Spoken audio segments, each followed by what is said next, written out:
Good evening. Welcome to On the Spot on the OTS Networks.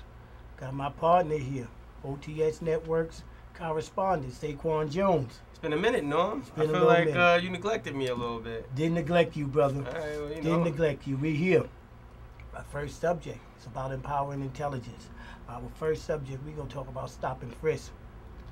You know, Norm, we talked about this in past segments, and you know I'm absolutely disgusted by the fact that 87% of all people who are stopping frisk are black and Latinos. I was talking to a couple colleagues, you know, in terms of what they thought about the process, and a friend of mine made a good point. He said if they take off one gun take one gun off the street, Might be our kids. exactly. You know, I just don't appreciate the fact that this is more of strategic racial profiling. Not even strategic anymore. You know, my son was here last week, and he went to the store on the corner, and I just felt like I gave him a rundown of what he needs to do just in case he stopped by a police officer. How old is he? 16. Okay. And I just felt like I didn't need to do that. I was watching this movie, right? And it was weird because I don't like to make race about everything, right? So I was watching this movie. It was shot in New York, right? So the guy got mad at the character, his female character, who's his wife or his sister, right?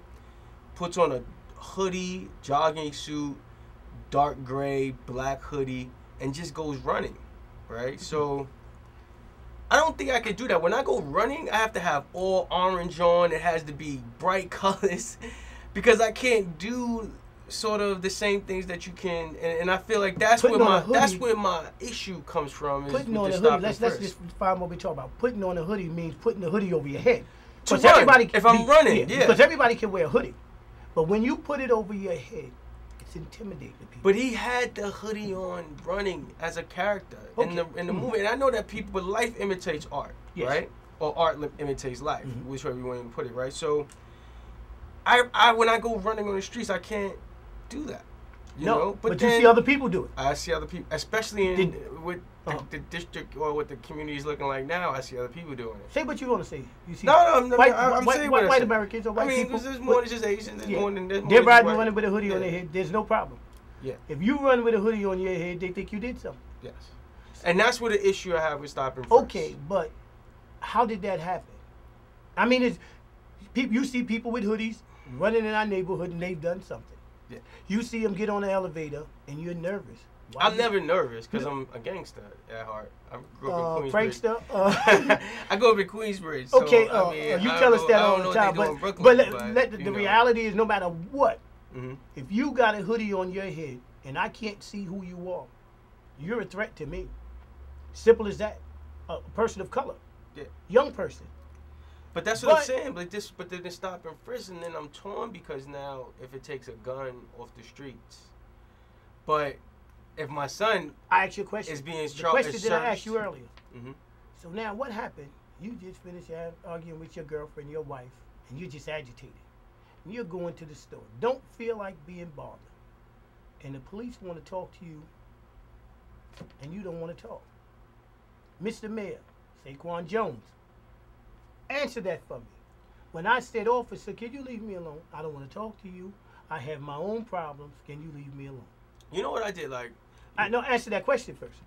well, if what I'm gonna do is turn my phone on and start video cam recording everything, because then that sort of stops everything. I've seen people on YouTube where you have two black males who just started tape recording them before they even got stopped and frisked, and the police ran away like you turn the lights on with cockroaches. Yeah. So that's what I'm gonna do first of all. But if I don't have my phone, it's like a job though. Still, no. I'm like, if I have a personal issue, I can't bring that to the job. Okay. That cop really had nothing to do with my personal issue, and I understand that. You know, it's if he's agitating, it's a perfect storm. You pissed or you mad at your lady, you leave the house, and now this cop is Very mind your business. Yeah, he's compounding the situation, but at the end of the day, they're two separate entities. Have you ever been stopped? No, because I wear a suit all the time. I mean, I'm not. I think that being stopped is a direct connection to your physical appearance. So now, if I'm black and I'm wearing my pants off my behind and I'm doing all the things that appear to be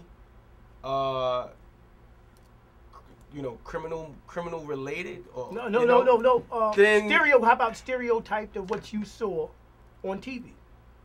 If I have that of a thug. Yeah, if I have that on, then I'm not getting stopped. But no, I dress like that almost every day, but I never get stopped. I'm driving, but overall I never get stopped. I mean, he had a rally about and this. I mean, we can get into that. We can get into that. But I've been stopped one time, and that was in the 90s. And I came out this store, and I was drinking a Snapple, and it was in a bag, and the cop tried to grab it, and I kind of pushed him back because it was a natural reaction because I saw them searching them other young kids. But get away from me. Yeah. And I'm pro-police, but back up. Yeah. And he was trying to smell my bottle. And I'm like, dude, what are you putting your nose in my bottle for? What are you doing? Yeah. He said, you can't drink a beer in the street. And I'm looking at him, and I'm law enforcement too. But I'm not drinking a beer. But I don't feel like being bothered sometimes. I go a different direction, right? So I was leaving this party, right? And I had a cup. I don't drink. I don't really like the taste of alcohol. If I drink, it's because I'm around other people who, because people who drink sometimes need to feel comfortable around people. If you don't drink, then you're not really. They don't feel too. I mean, I don't want to stereotype or generalize, but that's usually that's what my experience is, right? So I'm leaving the party, and I had a cup in my hand, a regular clear cup that people use when you put alcohol. You mix alcohol in the cup. I'm walking to the car, and I had a friend of mine with me, and then I dropped the cup on the floor. At the same time, I'm getting in my car. I dropped the cup on the floor. A cop car is coming down the block. So now this cop sees me drop the cup. Getting in my car, thinking you throwing the alcohol out. But if I'm in his shoes, I'm thinking that. You understand? So we can't always we know what we're thinking. You know that you're not a malicious dude. We can't always think that a cop is supposed to understand where we're coming from. From my standpoint, if I'm looking at the cop, I see a man throw a cup on the floor that's usually used for alcohol, getting into his car. He stopped the car and was like, go pick that cup up and bring it over to me. I didn't say, I picked it up because if it was littering. Yeah, I was littering, but second, I'm looking at it like, if my son or my kids are in a car and I'm potentially the person who kills them as a drunk driver, then that's his protocol. Yes.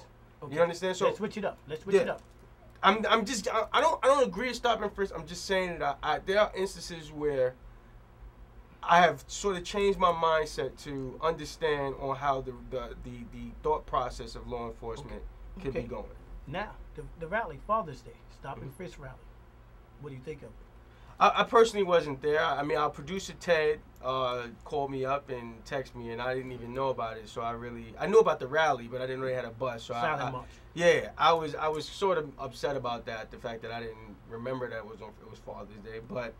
I think it was fantastic. You had one of you had District Leader Robert Cornegie, who was who's at the march, who's been at the forefront. Several unions. Yeah, several unions. Yeah, and I mean, multicultural affair. It was definitely, and that's what's weird is that you see a whole bunch of Caucasians fighting for, or not even just Caucasians, but other ethnicities fight for issues that are pertaining to black people. That black people just are not as passionate about it. No. That's the issue that we're passionate about. Here's the difference. Finally, that was the Tea Party movement. Not the Tea Party, but what is that? Occupy Wall Street movement. Okay. That was them. That was also the unions. So now they're getting behind because they're backing Sharpton a great deal as far as the unions, but they're tired of it. Yes, you keep seeing this here. You see something like Ramali Graham on TV, for example. Ramali Graham gets shot by the police. Yeah. Did you see the police clapping? Clapping in the clapping. courtroom. And even though we're switching up on that because we're going to get back to the march, but they were clapping. Yeah. Patty Lynch, what was the message behind this lady that lost her child? Yeah.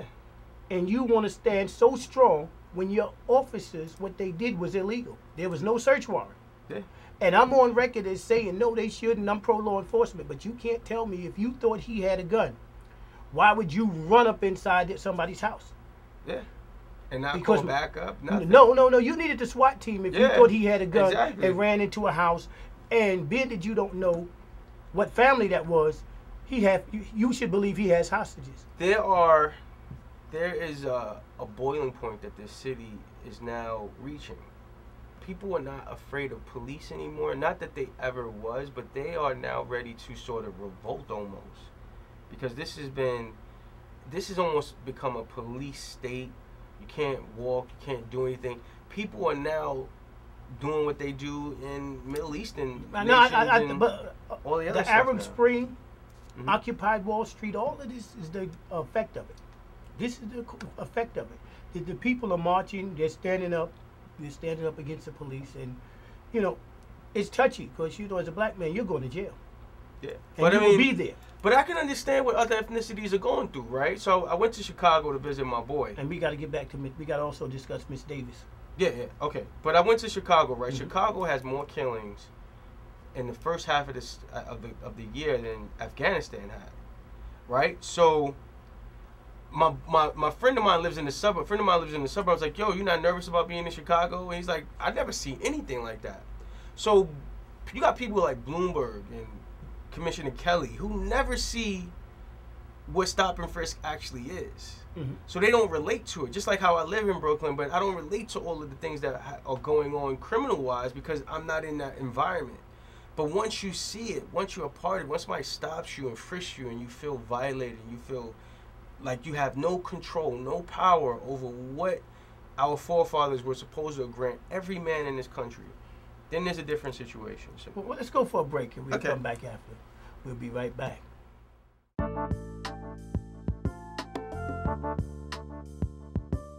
We're back on the spot.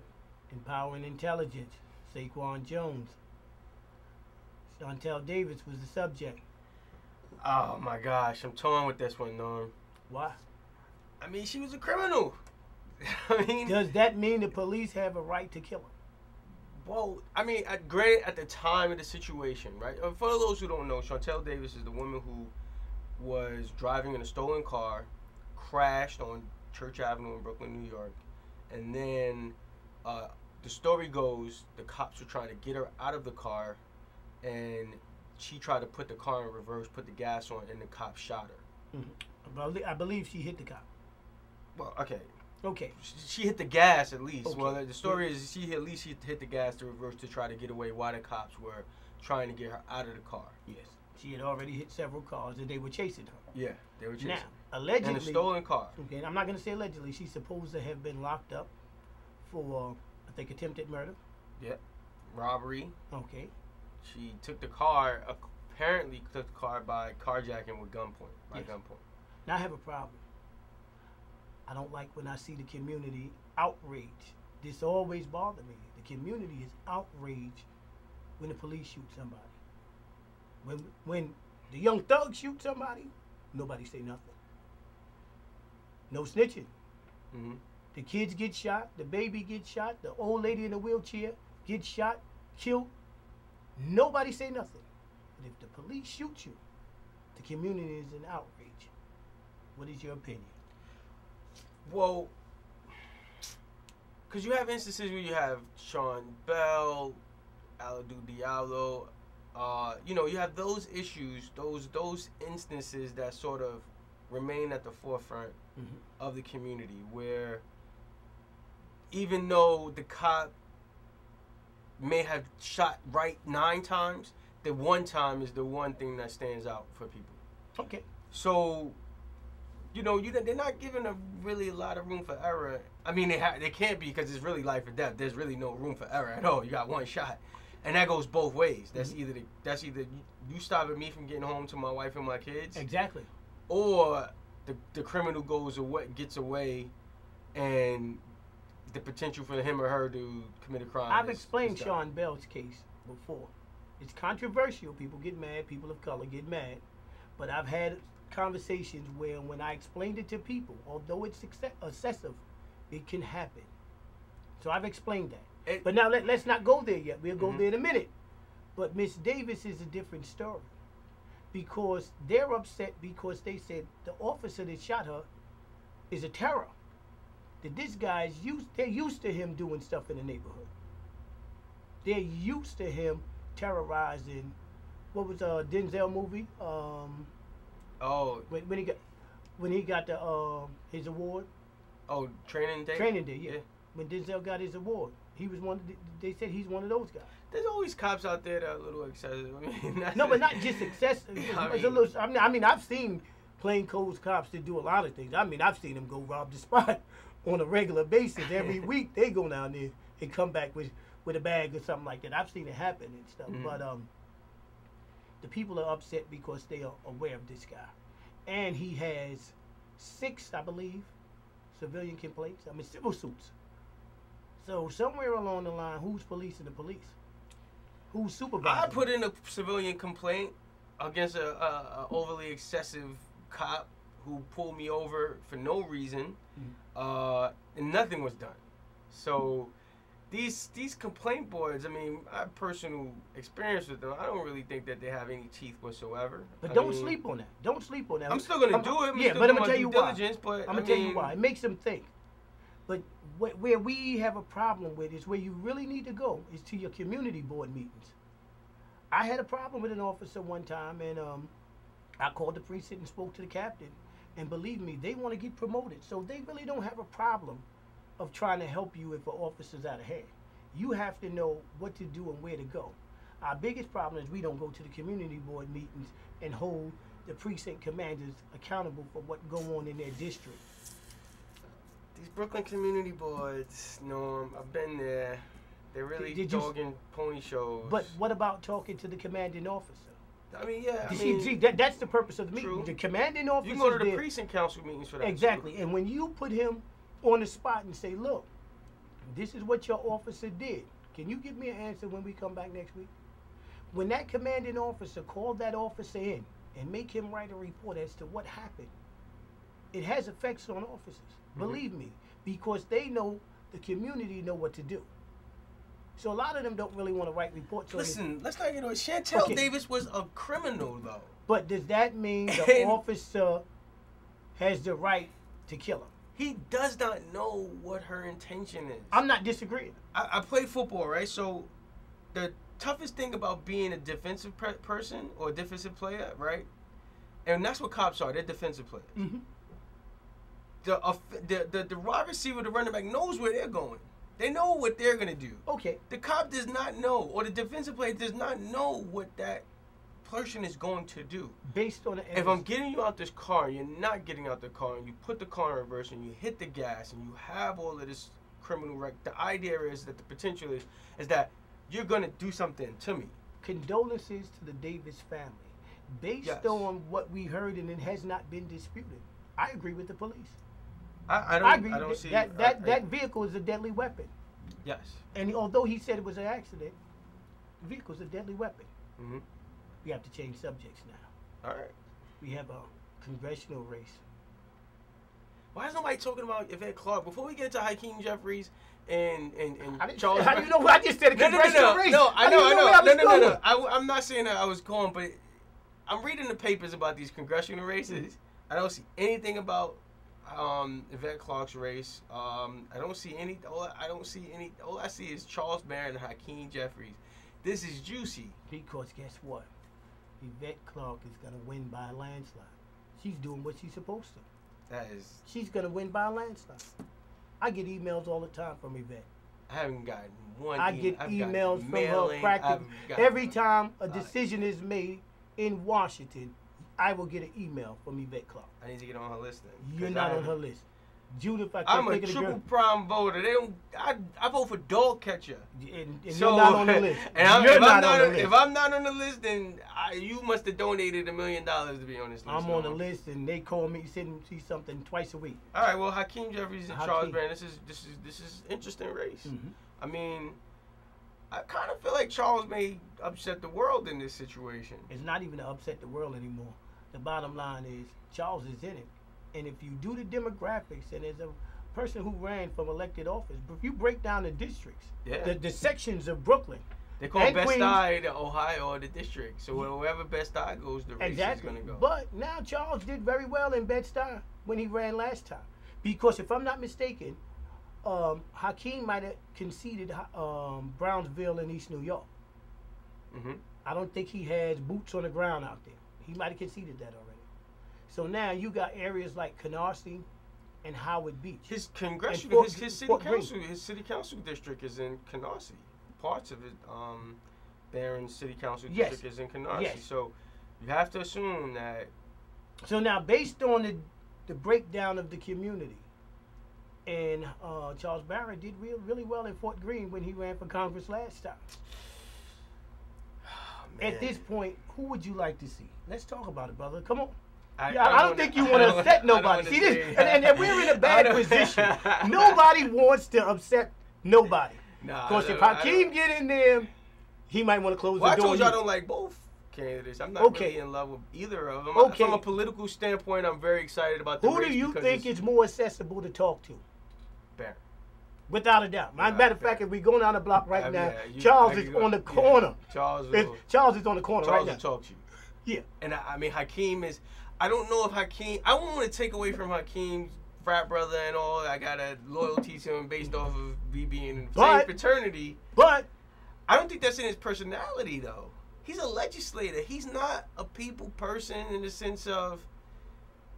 He's going to be, you know, in your face, like doing anything that's going to be sort of... light yourself on fire. That's Charles's game. I saw them on it. I saw that. Do we need that now? Do we need to go along to get along? Do we need it? That's what gets money back to the district. You were talking about, well, early in conversation, we were talking about, you know, Dean Scallo's giving $1 million to... No. Let's not go there. Let's not go there, because that's a whole different subject. But when we talk about that, I'm going to bring that up. Okay, but now. But that's what gets you money. No, Charles is not going to... So you saying if the Democrats is running Congress, Charles is not going to get money because they get more money than Hakeem. No, Hakeem is going to get way more money than Charles. As far as federal funding, Hakeem would definitely outraise or get more money than Charles Barron. Charles Barron, you know, they're both like Scottie Pippins, like good at everything but great at nothing. You know what I mean? Like here's the difference. Do we need, and he's been called, go along to get along? Hakeem Jefferies. Do we need some fire? Go along to get along. I didn't say it. I'm just saying what it was said. Smart guy. But he's an attorney. Yeah. Or do we need to finally say, let's shake up the caucus? That's what I would like to see. I would like to see Charles in there only to see what happens from this. You know what I mean? Like, it's like Jesse Ventura getting Arnold Schwarzenegger being a governor. Like, you don't expect him to do anything fantastic. Like, if Hakeem goes there, then my expectations go high. Then I'm like, he's supposed to do expectations of what? Of what I'm assuming that he's supposed to do. I don't really have, and it's terrible. See, that's what I'm saying. I don't have high expectations of Charles Barron. But wait. If Hakeem gets in, I have high expectations. Like what? You're one of 400 and what? 65, 400 and what? 25? What is it? Like what? I have of him being politically ambitious and going higher. I don't see Charles going higher than this. Like, you know. And you see Hakeem going higher than this?